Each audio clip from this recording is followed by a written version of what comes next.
Well, good evening, good afternoon, or good morning, whenever you happen to be listening to this podcast. My name is Marvin Etta Woodley Penn, and this is All Stories Matter. I decided to do this podcast and call it that because I just don't think that we are as engaged as we could be with one another's stories. Everybody has a story. I don't care how old you are, how young you have a story. Something has happened to you in this time that you've been on this earth, and that thing is worth sharing with everybody. I was just at home with my grandchildren, and they wanted to know the story about their dad. And I'm in the car with their dad. I'm like, how much of this story should I tell? So we have to have a conversation because his children, my grandchildren, want to know. And I'm going to tell them the story. The good, the bad, the indifferent, the ugly, the beautiful. They will know the story. Then they will know their history. And there's nothing more beautiful than knowing the who, the why, the what, the how of your personal story. So today, I have two people here who are going to share their story. These are my friends from the Civic Theater, my forever friends now that I have met them. We have Miss Katey and we have Mr. Christopher, and you will get to know their story today. So sit back, relax, get a cup of coffee or a cocktail, depending on the time of day, and enjoy this story. So Katey, I'm going to start with you. Yes. Katey Martinek. Yes. Or Martinek, or how do you pronounce it? It's Czechoslovakian, Okay. so it's Martinek. Martinek. Yep. Okay, Yep. very good, very good. I appreciate people's names. Katey, tell me your story. Wherever you want to begin, because I'm going to go back, way back, okay. up to the present, and then forward. Yeah. Okay, awesome. I was actually born in St. Joseph, Michigan, so I'm from around the area. Okay. And I pretty much lived there my whole life up until I became 18. And I went away for college for a little bit. It didn't work out, so I came back and did Lake Michigan Community College. And I actually got involved in the theater program there. So that was in so college. Lovely. Yes, in college. I actually, though, going back, I have been taking structured dance since I was 3. So dancing is really what got me on the stage since I was very young at 3. So yeah. And how did you like that? Do you have memories of being in dance class then? Yes, absolutely. I can remember my first. It was ballet where we started at 3, and we were little chicks. So little yellow chick costumes, right? Like just classic. How cute. And then as I got older, I started taking ballet, tap, jazz, acrobats. So it just became a whole thing for me all the way through until I was 18. Oh, so wow. being a trained dancer there. Nice, nice. So I just overheard a little bit that you're going to be having those skills on display very soon, and we will talk about that. Yeah. So it was when you were in college that you really got into theater and decided, Yes. oh, I like this too. In fact, my first audition for a musical was when I was 10, and it was Annie. And I forgot the words to Tomorrow. So I had a very big thing when I was little. Being a dancer, it was funny, I still had stage fright. So I messed up the words to that audition. And then I was in a group called Sunshine Kids, and it was a Christian traveling singing troupe. We wore rainbow colors.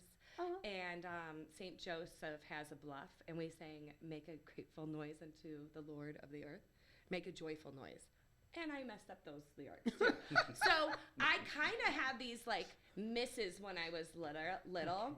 And then once I got to community college, I was like, you know what, I'm going to give it a go again. And Barnum was the first musical that I ended up auditioning for there. Nice. So. And you got that. I did, ensemble. I was a lion tamer and an acrobat. So So the dancing, it came kicked right in it for kicked you. right back in. Yeah. Very good, Yeah. very good. And you auditioned for Annie. And here it was, Annie. We were all 3 and Annie We were. at the Civic, and we just had the best time. Magical show. I mean, It Mrs. really Pugh, was. Mrs. Greer, Bundles. Bundles. And the holidays at the Civic, always the best. Oh, so Always. magical. Oh, Yeah, those were some great shows. it was. A lot of them. I know. A lot of them. It is. But it was still so much fun. It's so fun because miss it is it. a family unit, you know, Yes. especially around the holidays. Indeed. Yeah. Indeed. Yeah. So, Chris, what Yes. about you? Where does your Um, story begin? Most definitely. So I grew up in Wheaton, Illinois, Wheaton, Warrenville area, right Yeah. outside of Chicago. Yeah. I was adopted at the age of 4. Brought into foster care at the age of 2. Never lived with another family, so it was me and my adopted mom. I grew up when I was 5. I started taking dance classes at a dance studio because I had some mobility, like I was having issues balancing and stuff. So my mom thought, oh, that'd be great. She didn't know anything about dance. She was a sports person. Yeah. So she never really, she enjoyed theater, but never really was a theater, like a performer. So was it your therapist who said that you should take Yeah, dance? yep. So the Good occupational job. therapist and Yeah. the physical therapist both Okay. recommended it. So Uh-huh. I ended up taking dance, ended up becoming a part of like a competitive dance team that Oh. was called Minis. It was a part of a dance studio called Stephanie's Academy of Dance. They're actually still in business. I think they're on their 20th anniversry this year. It's kind of crazy. Oh, have you been Yeah. back and said, hey, I'm going to give you guys a couple of dollars? You know, you started I me on my follow route? along online and kind of follow what they're up to, Nice. but kind of grew up doing ballet, tap, jazz, modern, competitively until I was in high school, or 7th grade is when I stopped competitive dancing. But I auditioned for the Joffrey Ballet Nutcracker when I was young as well. And I was actually in their children's ensemble for quite a few years. Nice. as So well you were growing up. driving in, your parents were driving you into Chicago? Yep. And it was just single mom. And then we usually had Dedication. up to 6 foster kids that she would foster at a time too. What an amazing woman. Yeah. So, yeah. Is she still with us? She is. We don't necessarily have a relationship. When my grandfather passed away, she was never the same. And so he passed away when I was in the 8th grade. And so, Yes. like, our relationship just always was kind of rocky from there, Okay. unfortunately. Okay. So, wonderful human. Yes. I mean, I don't regret anything in life But necessarily growing up, either. Yep. Growing up, there was always a very positive light. And Yeah. yeah. Yeah, but So- and growing up, being a teenager is Mhm. already difficult. Oh, yeah. Because you're finding your way, you're finding out who you are, Mhm. and it's like, oh my God, and the parents or the authority figure, whoever's there, they're struggling with you, going from childhood to going into adulthood. That can be you're like, yes, I got I'm just children, like, I know. I'm doing it now, and it's you want to give them grace because you remember how Yeah. hard it was at Yeah. 15. I have a 15-year-old and an 18-year-old at home, and obviously the 18-year-old, he's in college. I want him to be as much of an adult as necessary and what he can do, but I'm still got the reminders going, you know. Indeed. And then with Oakley, my 15-year-old, I mean, she is Miss Independent. She knows what she wants, but there's still guidance that is needed there as Yes. a 15-year-old, you know? Yeah. So it's that fine line of, yes, I'm still your parent, but I almost feel like the buffers in a bowling lane, right? You got to bounce off of me. It's okay to make mistakes, and I want you to make mistakes. I think that's the biggest thing right now Yeah. is to learn how to cope. Learn how to cope and recover. Yes. Learn how to get back up. Start it up. Learn the lessons you need to learn. I'm going through that even with my grandchildren who are 11. They want to have a girlfriend. They're twins. And one is very popular. The other one isn't so popular. He's going to hear this. I'm sorry. I'm sorry that I'm telling your story. It's okay because other children are going through this. So I'm just using you as an example, sweetheart. But they have different personalities. And one is really in a group, the other one isn't. So there's some conflict there. But I'm like, you have your own journey. And you have your own journey. And don't get so into your friends that you forget your brother. Yeah. You will always have your brother, not necessarily your friends. I am not interviewing myself. I'm interviewing Yeah, you but guys. it's all that correlates. connection. It does. Yep. And I think I really appreciate as a mother that my kids, they have really bonded. They've always been pretty close. There's only 3 years, but this last year, Jake takes Oakley to school and picks her up every day. Thank you, Jake. I love you. But they've really bonded. Oh, that's awesome. So, like, Jake coming into his adulthood, and, you know, girls do mature a bit quicker than males. And in that aspect, they're almost on the same level, and it's great to see as a parent where you can just kind of, like, all right, job is mostly done, I say, mostly. But, yeah. That is nice. Awesome. Awesome. No, you don't have any children, Christopher. No children. Well, Oakley and Jake. You do have you have, your little adopted children. I'll send mine to him. Okay, cool. What about your siblings? Were they technically siblings, the other foster children who when grew I up in the home? was in the 6th grade, my half-brother we found out that I was curious about, like, did my birth mother have any more children? Okay. And so we didn't know. And so he had been actually brought into foster care. He's 5 years younger than I am. And so he was living with another family. And that other family we went to visit, where, like, he's going to be adopted by this other family. So we were all prepared for that. And then he ended up, the family decided that he needed to be with, like, our family because of the sibling, or like they wanted him to have a sibling that was like blood related. Yes. So they decided that they weren't going to adopt him, and so he came and lived with us, and then we adopted him as well. And then I have a brother. His name is Massimo. I still talked with him. He is not related to me at all, but is 4 years younger than me, and so. We've always been pretty close, and And then I have a sister, Annalise, when I was a junior in high school. She's a half-sister as well. All have the same mom. She ended up moving in with us when I was a junior, and then she was adopted in 2016, I think. Okay. So, yep. Wonderful. Big family. Yes. Lots and then of you guys running around. Yeah, always had foster kids as well, and sometimes some of those foster children would live with us for a few days because they needed a respite care. How did you navigate that? How did you feel about that? It was about always that just like we always just kind of knew someone might be coming to live with us. Yeah. Oh, okay. Yep. And you were all just cool with it all. We got another person here. I guess when you're a kid, you don't really know the difference. Looking back on it now, it's probably weird, but I'm like, how did that happen? Then the parents just made it seem like, oh, we got more people. Yep.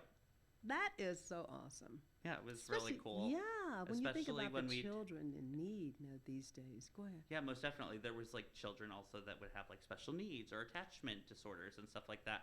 And so like just like seeing people in all their different walks of life and what they were going through, I feel like as an adult has maybe more empathetic towards people that might not necessarily fit in with the normal crowd.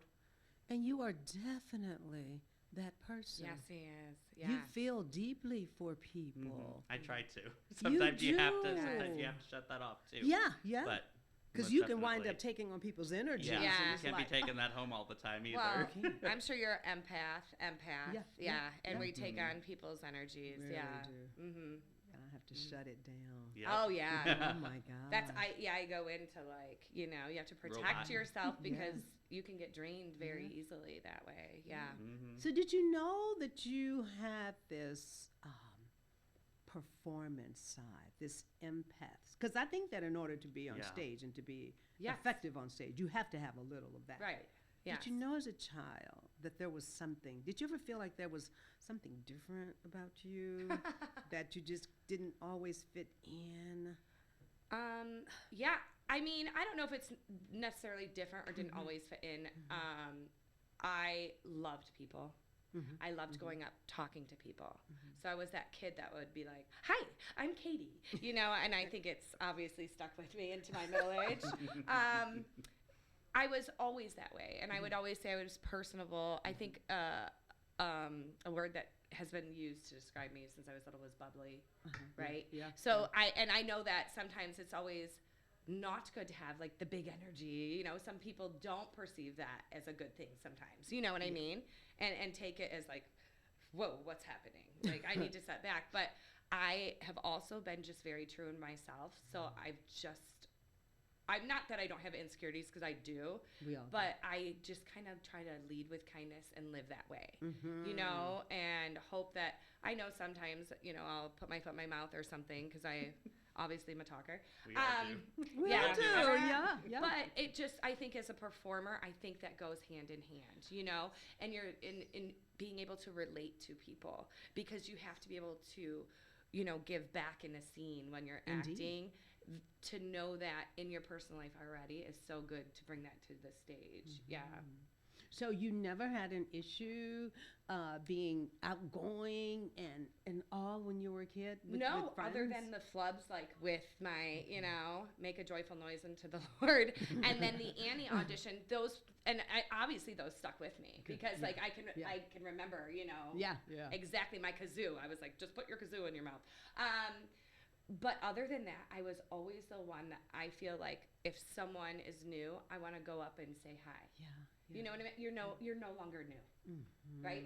Good for you. Because I think basing it on like a civic level, I came in to do the workshop for Hunchback, and you know, coming in as a brand new person, there's a lot. I mean, it's a family. That was your first experience with the Civic? Minus polka dots, I got called in to help with wigs for that one. Okay. With Oakley. Oh, Oakley no, was in we that. have to figure out how you navigated this course. But let me just ask you, Chris, growing up, did you know that there was something in you that was pulling you to the stage? Most definitely kept being pulled back to the stage time and time again. Okay. I don't know if I ever thought that it would lead to where I am now, like job-wise, but Yes. I didn't know if that was always an option. So, yeah.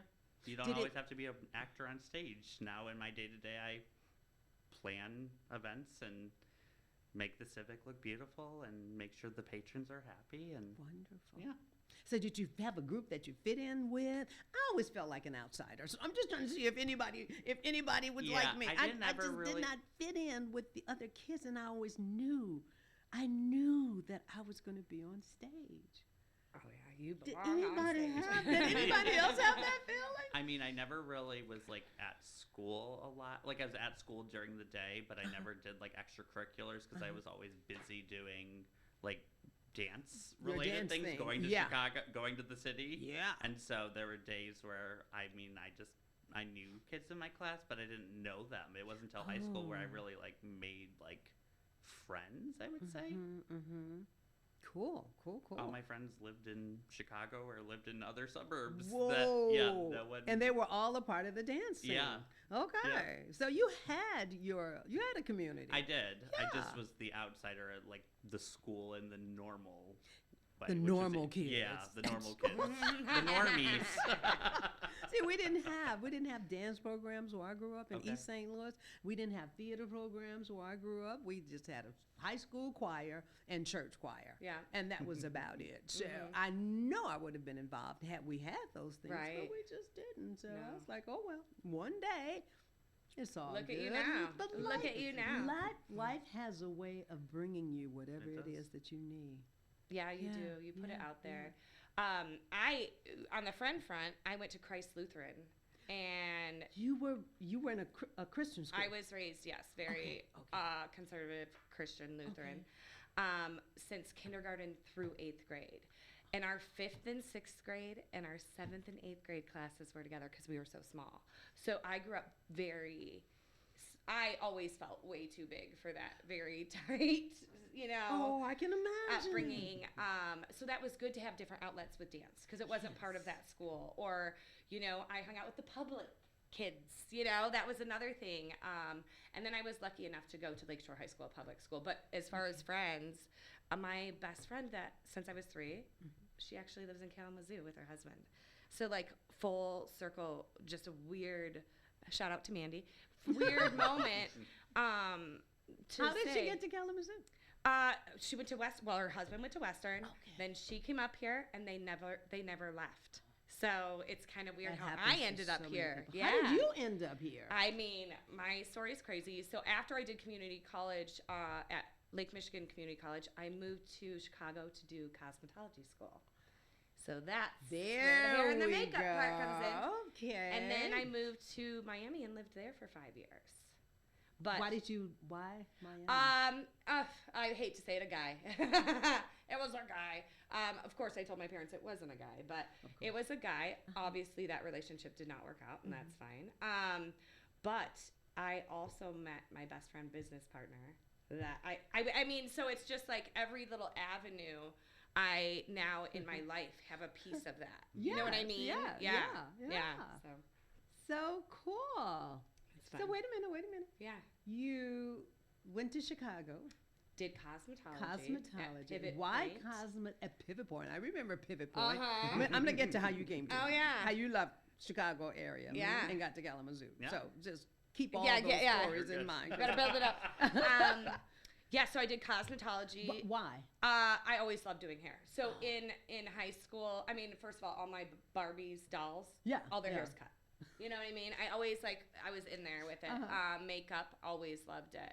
And in high school, I would be the one doing my friend's hair. I'd be the one doing updos. So I'm like, why not get trained? And I was looking at Vidal Sassoon in London. Oh, don't think I'm not. I kick myself every once in a while in this middle-aged life, but I ended up in Chicago, which was great. And at the time, my brother lived at the apartment across the street from me too. So, again, being that 19-year-old, close to 20, it was really good to have that support. And plus, hop, skip, and jump away from home at the time. Yeah. Awesome. And your parents sound phenomenal. No? Yes. I want to say that you were just that kind of kid. I got to do it. I was raised, I had no want as a kid. I had no want, no need as a kid. Everything was great. Unfortunately, my mother and I did not get along very well. And coming up on 6 years that I haven't had a relationship with my parents or my brother, which is very sad. But I actually have a very good relationship with my brother's wife. So I'm not completely, away from it, but healthy enough for me to have a little touch into it. But I worked through therapy, and it was the right decision, especially for my husband and my kids and I. Yes. Yeah. So, good for but you.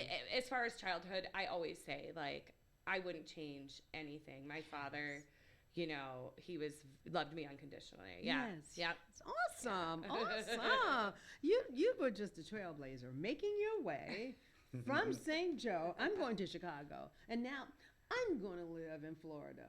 And from Florida, yes. So what I realized with being a cosmetologist is you don't get health insurance. And I got kidney stones while I was in Florida, and ended up with I was in the hospital 5 different times because I was obstructed. So what I realized what is important, especially at that time frame in my life, 21, 22, I need something that will pay for health insurance when there's emergency. Yeah. So I ended up leaving as artistic director at a salon, and I did the educational, and I loved it. But I really needed a job that would give me the benefits. Yes. So my leasing office at where I lived was hiring for a leasing agent. And they were like, you talk to anybody. No, how serendipitous is yeah. that? So I ended up working with this leasing office, which is great. I got health benefits, still did hair on the side, worked at Carrabba's, did 3 different jobs. Then Reef Management, who the leasing company was through, had accounts payable in Chicago. And at this time, I still had a relationship with my family, so I would have to come back for help. I wanted to move closer. So I applied for that job over Christmas, and I ended up getting that job. This was January 2005. I ended up moving back into Chicago. Oh, yeah. Which is a funny story. I know we'll get to it, but the day, January 22nd, 2005, when I was moving my stuff in, blizzard, my husband now called me on the phone, and I'm sitting in my apartment. He had no idea that I had moved back to home. So I just always remember that date, too. Yeah. You got so many we do. That stories. is my ADHD. Okay. No, it's not. It's just your life. Life. Chris. Yes. How did you get from after you graduated high school? I did 2 years at the local community college, College of DuPage. Okay. I know College of DuPage. They have the best jazz station there. They do. Yeah. They do have a good jazz WDCB. station. Yeah, they do. And then was dating someone and was doing theater in in the Chicagoland area, non-equity. Wait kind a of minute. How theater. did you get into theater? You can't skip over that. Okay, so No. So I was in dance, and then Yeah. when I was in the 5th grade, they had local auditions for the Wizard of Oz. Audition for the Wizard of Oz, was cast as Munchkin in the Lollipop Guild, Oh. and then kind of started my theater journey from there. Yeah. And then kind of when I was in the 7th and 8th grade, it was like made clear to me that like you had to choose theater or dance. You couldn't do both when you got to high school. So I ended up going towards theater. And so I did theater sophomore through senior year. Freshman year I was in one show. I was in Jack and the Beanstalk. I was a beanstalker. Oh, Nice. See, you had schools that offered those programs. I know, that's crazy. I hated you guys, but that's okay. When my sophomore, We did not. But that's all so good, and that's one thing I really love about Kalamazoo. Yeah, we There's- have so yeah, many Mecca, arts opportunities here. yes. Yes. Go ahead. So then my sophomore year, they were doing Into the Woods, and I did not want to audition for some reason. Just decided I didn't want to be on stage. And so Yes. I assistant directed the show. But you were still there, Yep. still in the Oh. And milieu. so the director had me do a few scenes, and so she ended up changing my title from assistant director to student director, which is really cool. And so I was able to kind of work my way up in that theater program and direct a few shows and choreograph a few Nice. shows Look and at kind you. kind of had that side as well. And then went to community college, did some theater in the Chicagoland area. Which groups? I did a few shows with Oaklawn Park District Theater. Okay. I did a show with, oh my God, what are they called? Bright Star Theater. Okay. And then I did another one with Jedlicka Performing Arts Center in Cicero. Okay. And I was in Miss Saigon there, so that was really cool. Oh, I know. It was one of my favorite experiences. I met a friend named Shauna there. Yes. They were doing the production of Miss Saigon. She had been called in to come to a Civic Theater in South Bend to play the part of Kim, and so I went to go see her in the show. And the guy I was dating at the time, that we had kind of broken up. There was some like abuse going on, and it was just it was not a good situation. And so I ended up finding like the director who directed the show Miss Saigon that she was in invited me to come and stay with them for a year to kind of get out of my situation and kind of spend time. What? And so I was like, well, like I would obviously pay you rent and stuff like that. And they're like, nope, we want you to come down to South Bend and just be here, and you can have a job and all that. And as long as you're taking care of stuff around the house and helping us out, great. Where are these people? Right? That's what I I said. know. But they're really all around. They are. They are. really are. They and really good are. people They are. gravitate to those people. But also, Yes. like, you would pay it forward. Oh, Do you know well, what I'm definitely. saying? Indeed. Like, I see Topher. Yeah, exactly. Yes. Like, this is Mhm. exactly what you would do as well. Yeah. Indeed. That's your spirit now. Yeah, for sure. And so did some Yes, stuff yes. at in South Bend area. I was in a production of Chicago there at St. Mary's College. Oh, Right yeah. with Notre Dame they had some male students from Notre Dame come over and do the show as well, and Yeah. so got to know a lot of the Notre Dame and St. Mary's group, and then did some stuff at their Civic Theater there, the South Bend Civic Theater, and a few shows at Premier Arts, and then met my ex-husband now, but met his name is Chucky, and we are still friends, and I work Good. for the travel agency that his family Okay. owns. And so, we started dating. I worked at a restaurant in the area. I worked at a AAA 4-diamond restaurant there as a server. Really loved my job, and ended up getting married in 2020. We moved from South Bend to Kalamazoo in July of 2020. And what prompted that move? The restaurant industry was really not in a great spot. Yes. He was missing his family. I had become very close with the family, and so we kind of just made the decision that it was best to move here because my job wasn't good. There was going to be restaurant jobs, but it just wasn't something I wanted to do at that point either, with COVID going on. So it was weird. Yeah, it's interesting. And then that brought me here, and then kind of auditioned for a show, or we got married in December of 2020. Yeah. And then I auditioned for Mamma Mia at the Kindleberger Festival here in Kalamazoo and was cast in Mamma Mia, and then met some people and led me to the Civic. Met some people at Kindleberger. They were like, "You've got to come to the Civic." Yep, they sure did. Oh, wow. Yep. Nice. Yeah, so I met my friend Carly Stoker and my friend Maggie. Used to be Pelichok, now it's Siskanowitz. I think I said it right this time. Siskana Knits. Siskana Knits. I knew I was close. You're welcome, Maggie. Siskana. So, Okay. Yep, and they both were Civic people, so we all auditioned for Newsies, and we were all in Newsies, and that was my first show at the Civic.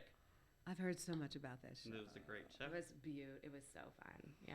Well, the Civic is amazing. Mm-hmm. It's just We were so lucky. so We are. lucky. It's family. It It's my is. family, Yeah. touching about. It's your family again, and you become family, you Yep. know? So, yeah. Yes. So, tell me about your experiences, some of your best, worst moments at this place we love called the Civic Theater of Kalamazoo. Now, you said that there was a Civic Theater someplace else. The South Bend Civic Theater. South Bend Civic. So, is the Civic like part of a group? So, this is what I like to think of it as. Okay. Community theater is the thing. Okay. And then I feel like there's civic theater. Community theater is very much your mon pop. Yes. Everyone's yes. volunteers. Mm-hmm. Your civic theater has like a staff, an Okay. established staff, and then they have volunteers that do the shows and help around with hair and makeup and costumes and Yes. scenery and stuff like that. And I feel like they're two very different entities, where we have a few community theaters in Kalamazoo, and then we have the Civic Theater. Yes, yes. And then you have the Farmer's Alley. And then over you here, have your which is Equity Theater. Yep. Yes, yes. The Civic, I did not even know about the Civic before I came to Chicago. And I'm in Chicago, so I know about Steppenwolf, and I know about the Goodman, and then I know about lots of other smaller theaters, and those are basically on the north side. I lived on the south side. I had my own little performing arts group. We didn't do professional theater, but I still trained them as actors and dancers. But coming here to Kalamazoo and then getting involved with the Civic was a total experience. Mm-hmm. A total experience. And what was it like for you when you first came to the Civic? I was bit by the bug. I had taken time off to get married, have babies. I invented a beauty tool. So I had all these things, that led up to it. And then Oakley actually auditioned. Were you doing hair here?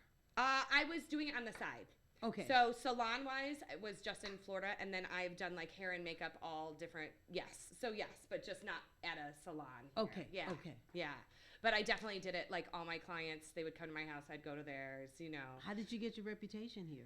I think because again, I'm just a talker, and usually word of mouth, and then they're like, "You do hair? Well, da da da," So then I started going around and highlighting colors, my specialty.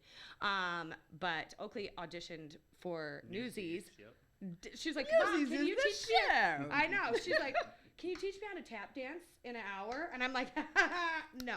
I tried. But that was it. And then I didn't get that one. She then went to audition for Polka Dots. Were you here for that? No. What year was Polka Dots? 3 years ago, right? Yeah, it was 3 years ago. And I got called in because my reputation as a cosmetologist, and they're like, "Can you please help us with wigs? We have 30 wigs that need to be cut and styled." It was Tuesday of Tech Week. And so that is how 30 wigs? 30 blue wigs. 29 blue wigs, 1 purple wig, right? Yep, because it's the Ruby Bridges story. Okay. And so there's one girl that is a Polka circle. dot. That's a dot, and then the rest are squares. So So it's about race, but it's not at the same time. color and shape was used. And Yes. So The drinking fountain is very yes, prevalent in the it story. is. Okay. Yeah, it was Yep. such a cute in Yeah, the it was very parish. interesting. And oh my gosh, so- that was great. Oakley, and then that was it. And then I decided to do like audition for Hunchback, and I did not get cast, but that's okay. Actually, Mike Artis, who was directing the show, talked to Anthony and said she's a great dancer.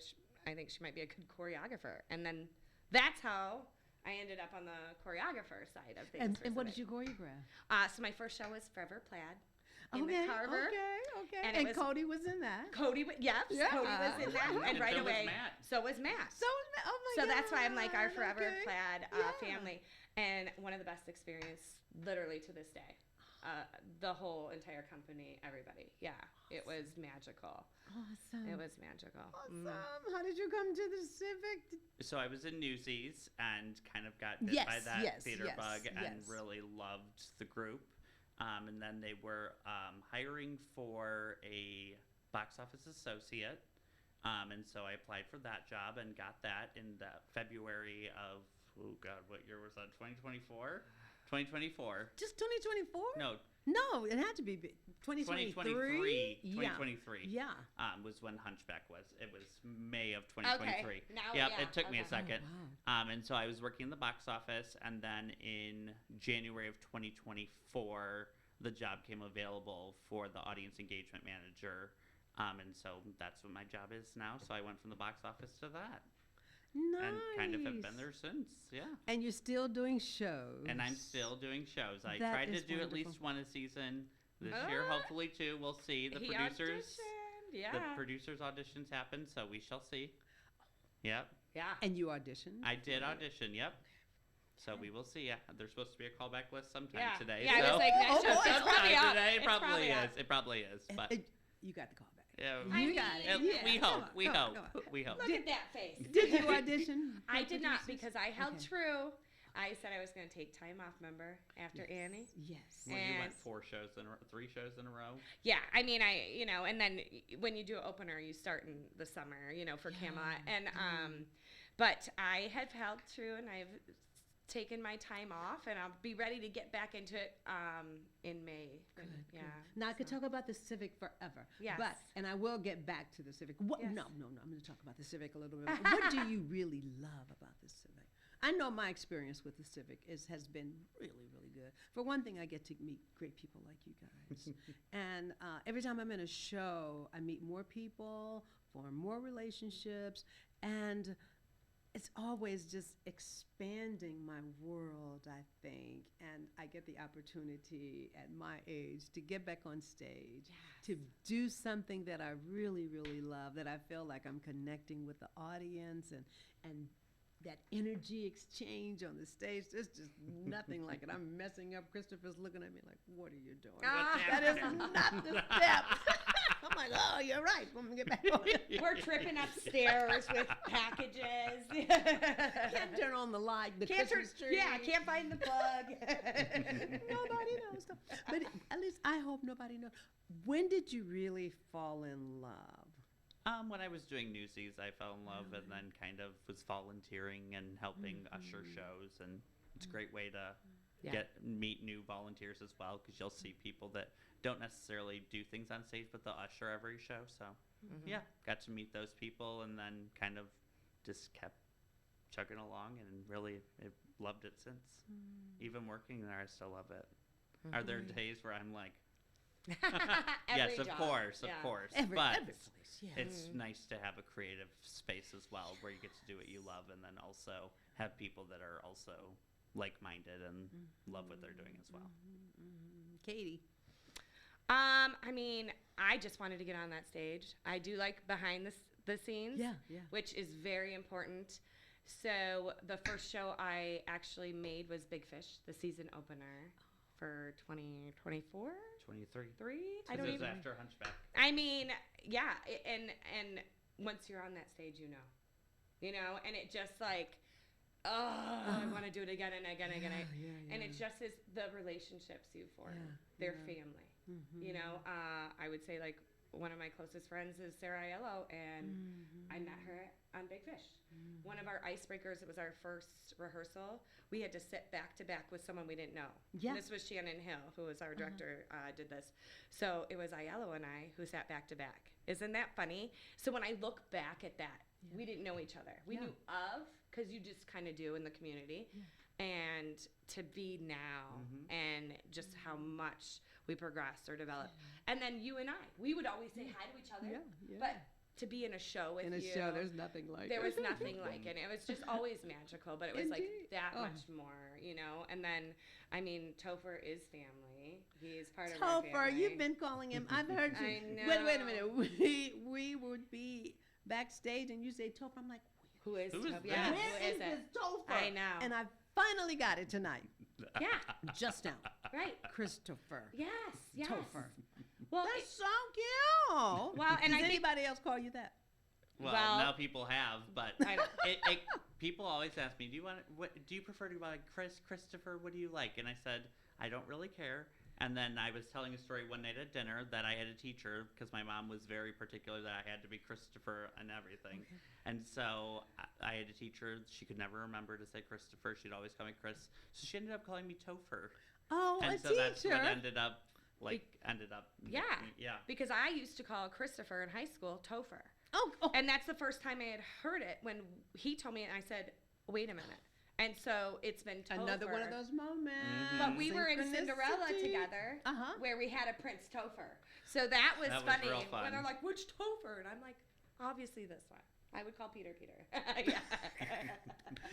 So when did you guys really connect? We met through Wendy. We did Wendy Wheeler. During, what was that, Big Fish? Oh, it was Big Well, Fish. like we met before We met, that, yeah. but it was during Big Fish. And it was instantaneous. Yeah, for I sure. mean, it was Yeah. just right away. And I mean, I can't imagine life without you. Yeah, That's it's crazy. to even think that there was a time. Yeah. I mean, he's part, like I said, a part of our family. He came to spend the holidays with us. My in-laws, which is actually a funny story. Oh, I know.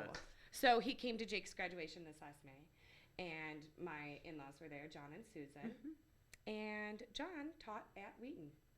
Well, Topher went to He Wheaton. was the gym teacher. So we're talking about... No, I know. This is In okay. Downers, they live in Downers This gives me Grove. chills. Yeah.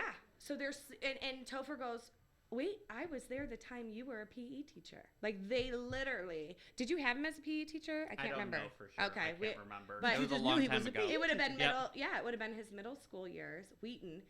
And now my nephew goes to Wheaton. Like, went to... Wheaton Yeah, no, himself, yeah, yeah. he does. Yeah, Wheaton.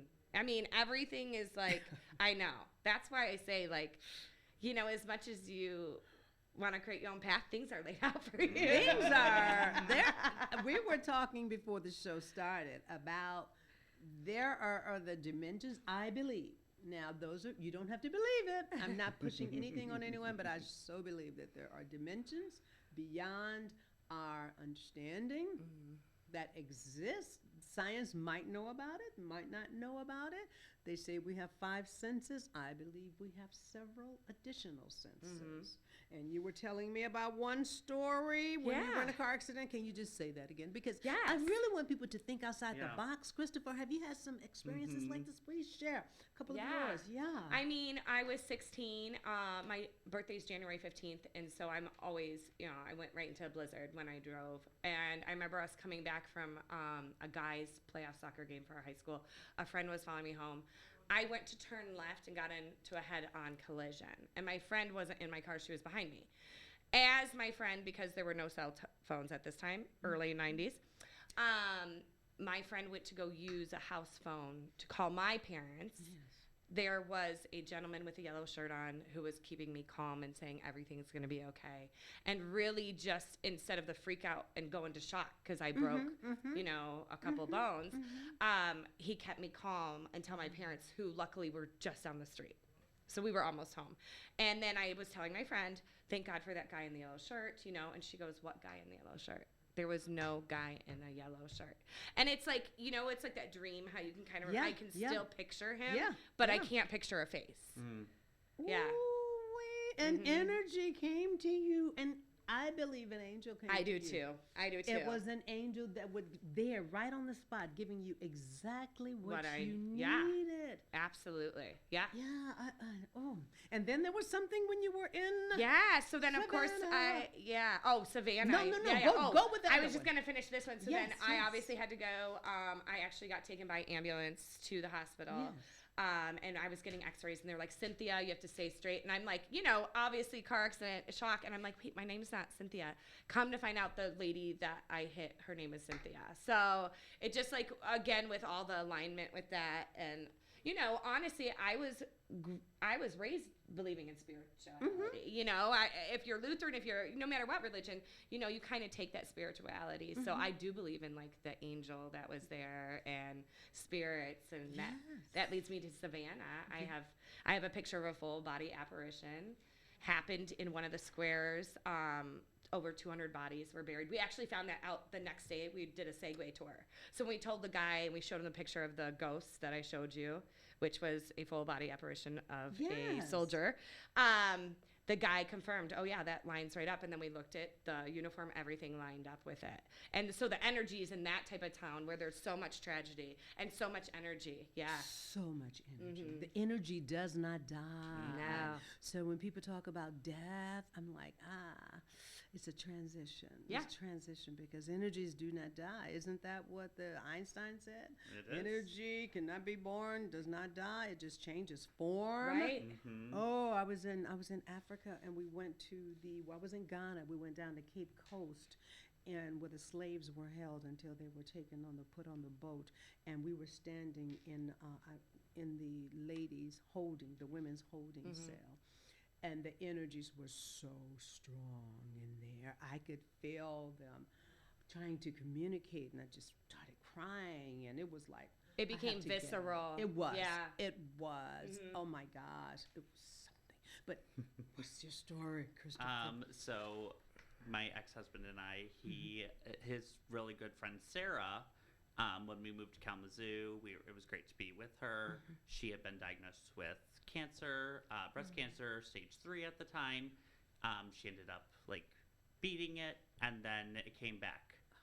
So in 2022, in March, her mom had passed away, and she asked Chucky and I if we would be interested in living with her. She was lonely and wanted some people there, and just also I think it was good for us. We were living with his parents still, and it was probably we had been there a little too long, in my opinion. At that point, it was time to move out. So we lived with her, and she ended up getting cancer again. So we were there to take care of her, and she became we became very close as well. And when she passed away, she did leave us her house, and so there would be times when I was in the house that I could smell her hairspray by the front door where she would be.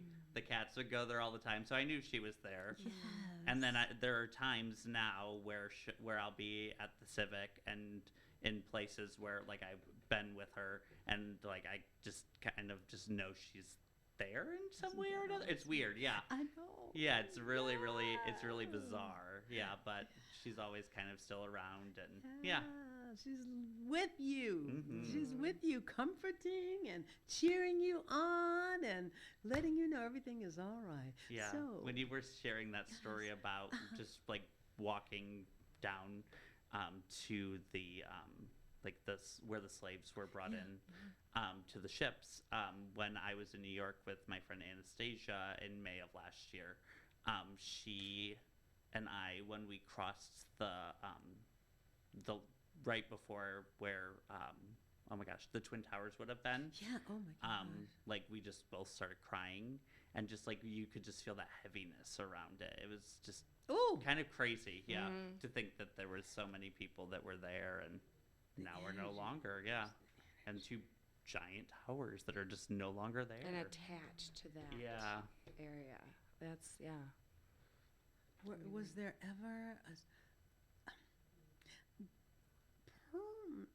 how do I say this? There needs to be, well, not there needs to be, but can you see a healing, a ceremony of some type to release the spirits, Yeah. to say it's okay. I know when my brother passed, I had him, he was in hospice at my house until he passed. And sometimes he would be in such pain that he would just scream, and I would just say, just release. I just wish he could just Let go. release, just let go. And finally, he did.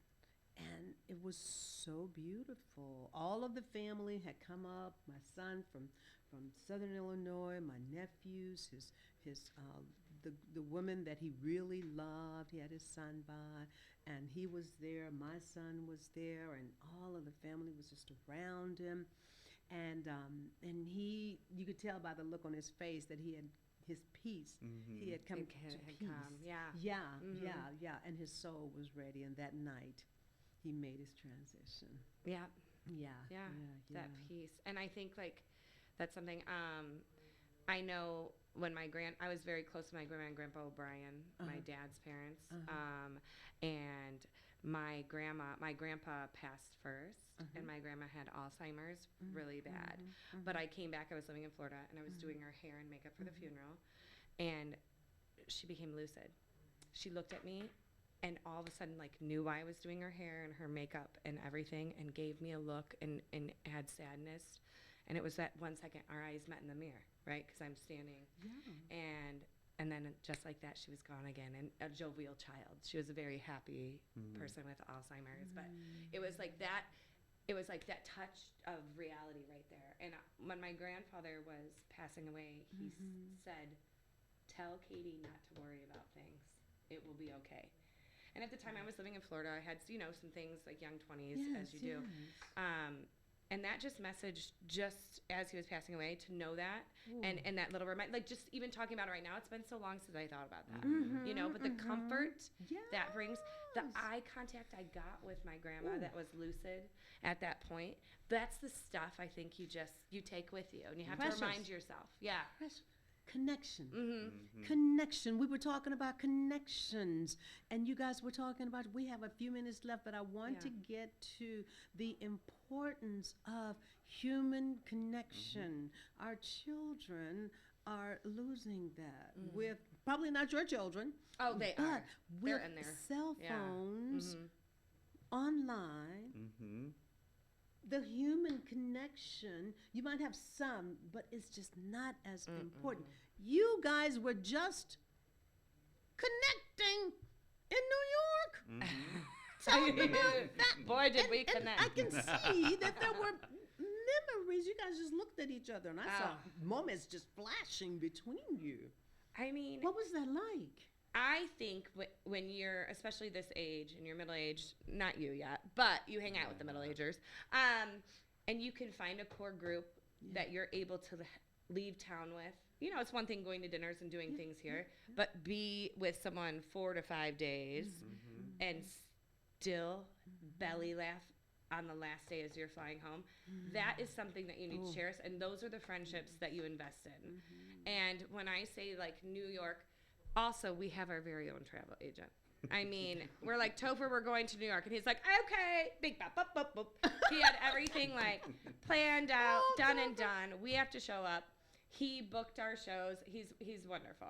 I mean, that's why we break. No, I'm just kidding.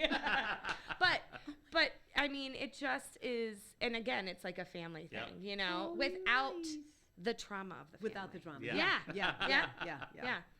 Yeah, we went to see, I saw 9 shows when we were there. 9 shows. How many days? We were there for 4 or 5 nights. Thursday ending up through Tuesday because we were there during Snowmageddon. Oh, boy. Yeah. That was fun. Or the Storm of the Century. Storm of the Century. We saw Ragtime when we were there. We saw, which was phenomenal. And then we did see the Phantom's Masquerade. And if you have not heard of this, it is an immersive Phantom. And it is the most incredible thing I've ever seen. Oh, my gosh. So much so, we went again. We saw it twice. The most incredible. I got to go to New York. Here's the thing. Okay, Topher, you got to book everything. Yeah, but I have it. I mean, here's the thing with immersion theater. Because we're on stage, we get immersed. So we've done a show, we've done costume, being on stage. But when you go watch a show and you watch it, you're great. This brought you into the show. You were part of the show. In fact, they would hand you props. You held on to Christine's dress at one point. Ashley, our friend, got taken to the other room, into the Phantom's bedroom, and seated next to his bed. Like, it was so intimate. You're wearing masks. And you're looking around. And there's a dress code. There's a dress code. If you get the opportunity, I'm going to tell everybody, if you have the opportunity, go see it. Run. Yeah. That was, it was amazing. And then Hades Town. That was very good. I saw too. Hades Town here, but I can only imagine. There's no. By the way, Persephone. Oh my God. Let's see. Yeah, that's Who what was the Persephone again? I'm telling Marvinetta. Oh, she'd be phenomenal. Oh. She'd be a phenomenal Mrs. Hermes as well. Oh my gosh. Anthony, I let's do Hades Town. Oh my God. Don't tell Anthony. Anthony. Okay, stop, Marvinetta. That was gonna be horrible because when I saw Hades Town here, just the traveling show, I was like, that music. Oh, that's what that that music. score. I cleaned the house to that music. When the chant comes on, I'm like, okay, let's go. You know? I mean, it is beautiful. So, yeah. You guys saw that in New York? We did, yeah. Well, there's a story. Okay. What a surprise. Okay. Yes. So we realized that we had to cancel our flight because Delta was basically like, this is Saturday. This storm is coming Sunday. All flights are going to be canceled. So we decided to cancel. Our hotel had our same rooms. It worked out. Again, you know, just synchronicity. We'll take it. That's what we do. Synchronicity. Yep. That's right. So Toph's like, okay, should we book another show? I hadn't seen Book of Mormon, and Ashley hasn't seen Book of Mormon. Yep. Amy and you did. Yep. And we got Book of Mormon tickets. So we go. We show up. There's a line. Like, this is weird. 20 minutes before the curtain, we're like, this is weird. Show canceled. Because all these shows are canceling. Show canceled. We look. Here's another serendipitous. Yeah. We look across the street. There's Hades Town Theater. I had literally just said to Amy the night before, I wish you could. It's such an experience. I looked. Now, Book of Mormon starts at 2. Hades Town, which had available tickets, started at 3. So it's like we end up going to Hades Town. The most amazing experience. Get out of Hades Town. Topher bought us and Juliet tickets for Christmas, and Juliet gets canceled. I was so sad. So I said, what are the chances that they would mark down the Phantom tickets? Because it's a steeper one. Yeah. So I go on. They were marked down a tad. Yeah, they weren't anything they were still having shows. Everything else is canceled. Everything is canceled. I said, you think we can do it? Now we had to run back, change into our either black, silver, or white, put our masks on. We went a second time. But it was just like one of those moments when something closes. Another door opens. Let's go. Let's go. Wait. Yeah. Oh, wait. Okay, I have less than 3 minutes. I know. What is on the horizon? You can't talk about it. No. Not for the Civic. Oh, no. For you personally, what is on your horizon? What's your moonshot? More travel. Done and done. Where you want to go? What's your dream location? Oh, I would love to see Japan. I'd also like to go to Vietnam. Yeah. To see Vietnam. Yes. Yeah. Nice. Egypt as well, but it's not safe.